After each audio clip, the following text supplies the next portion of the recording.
مساء الفل. الماتش بكرة، ماتش الأهلي والزمالك. طبعا أنا كزملكاوي قبل ما أتكلم نفسي طبعا إن إحنا نكسب، يعني طبيعي مفيش حد زملكاوي نفسه إن إحنا نخسر. بس تعالى نتكلم كده كلمتين بالعقل. مش عايزين نبقى واثقين في الفوز، مش عايزين ننفخ في اللعيبة أكتر من اللازم، لأن الموضوع صعب. يعني ورقة وقلم كده الموضوع صعب. واحد يجي يقول لي طب ما ماتشات الأهلي لا تخضع للحسابات والقياسات وليها حسابات أخرى والأفوق في الملعب ومعرفش إيه والكلام ده كله. الكلام ده كله كان زمان، او في الفتره مثلا تلاقي مثلا انت والاهلي مستواكم قريب من بعض، فاهم؟ لكن لما يكون الجاب كبير هيبقى الموضوع ليه حسبه تانية. يعني انت اخر ماتشين عامل اداء، مش عامل اداء اصلا. الاهلي الناحيه التانية فارق عنك.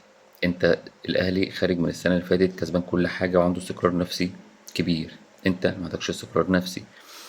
الاهلي خارج بتشكيل ثابت ومدرب وكل حاجه ثابته، انت عندك لسه هتحط شويه لعيبه جديده بكره هيبقى موجودين في التشكيل سواء بقى اساسي او احتياطي.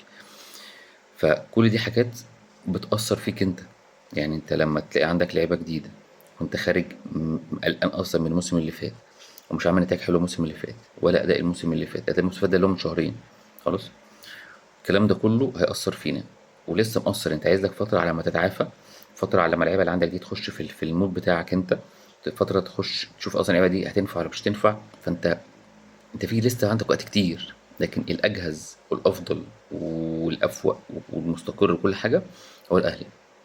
فاحنا ما نتعشمش بزياده عشان لو خسرنا لا قدر الله ما يبقاش زعلانين بزياده. بس كده، شكرا.